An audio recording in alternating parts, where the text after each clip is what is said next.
That's when Tom came out from the kitchen.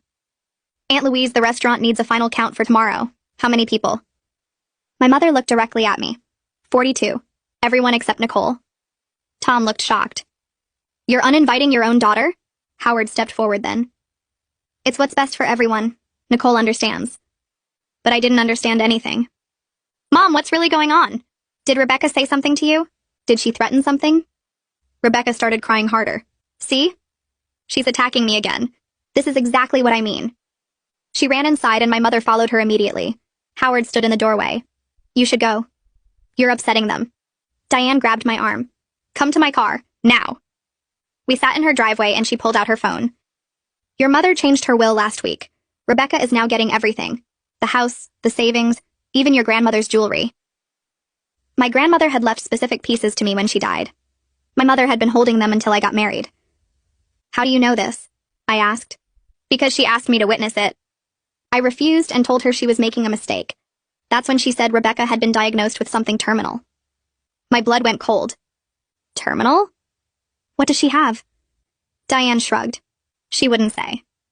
Just that Rebecca needed to experience a mother's love before she died. That you'd had decades, but Rebecca only had months, maybe weeks. I felt sick. "So she's dying and wants my mom to herself?" Diane shook her head. "I don't think she's dying. I think she's lying, but your mother believes her completely."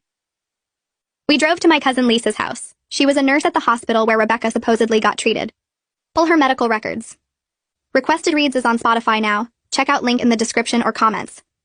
They moved the laptop closer. Lisa's fingers moved across the keyboard, while we sat in her kitchen watching the screen load. The hospital database took forever to pull up Rebecca's file. When it finally appeared, Lisa's face changed. She scrolled through page after page of nothing. No cancer treatments, no chemotherapy records, no oncology appointments.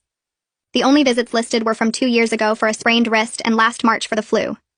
Lisa printed everything she could access without breaking privacy laws and handed me a stack of papers showing Rebecca's complete medical history at their hospital. Every page proved she wasn't dying. We drove back to Diane's house after midnight with the evidence sitting on my lap like it weighed 100 pounds. Tom was still there waiting for us, and when we showed him the printouts, he got so angry he punched the wall. Diane made coffee, none of us drank while we sat at her kitchen table trying to figure out what to do next. Tom suggested hiring someone to dig into Rebecca's past, because if she was lying about being terminal, she was probably lying about other things too. Diane knew a private investigator from her work at the courthouse named Dylan Paget who handled fraud cases. She called him right then, even though it was almost 1 a.m, and he answered on the 3rd ring. Diane explained the situation while Tom and I listened to her half of the conversation. Dylan agreed to meet us the next day and said he'd start looking into Rebecca's background immediately.